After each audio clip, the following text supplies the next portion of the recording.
Fireworks at today's Fulton County Commission meeting as Attorney Ben Crump and his team demanded the Board of Commissioners conduct an independent investigation into what led a former inmate into having his legs and finger amputated. Now, one commissioner says the Fulton sheriff should be held accountable for everything that happens at the jail. Fox 5's Angelique Proctor joins us now with more on what happened today. Angelique? Well, good evening to you both. Clearly, Fulton County Sheriff Patrick Labatt is in the hot seat. At least 3 Fulton County commissioners say it's time for the sheriff to take responsibility and explain what is happening at the jail. He was begging for his medicine for 11 days, and he lost his hands and he lost his legs. The story of what happened to former Fulton County inmate Rashad Muhammad is tough to listen to.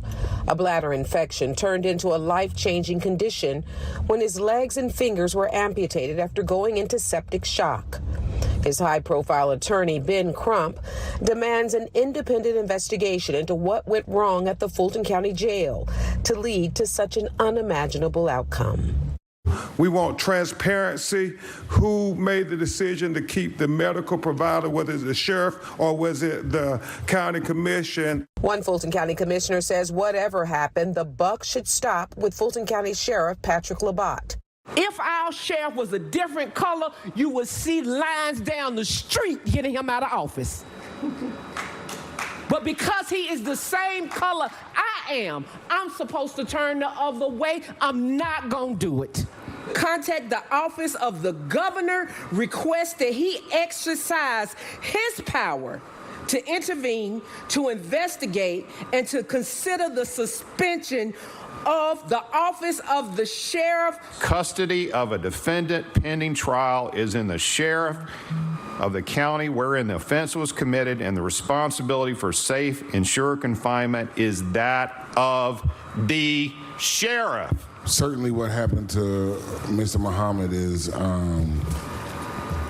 unimaginable. But I don't know that I hold the sheriff responsible for medical issues at the jail. Now, the GBI confirms late this evening that Sheriff Patrick Labatt did call them today requesting an investigation, but it is an investigation that actually is a preliminary review, and the GBI tells me that the purpose of the preliminary review is to determine if criminal activity exists to initiate a criminal investigation. So this is not a civil review. That is the very latest from downtown. Angelique Proctor, Fox 5 News. Well, one way or another, terrible what happened to Mr. Muhammad. Angelique, thanks.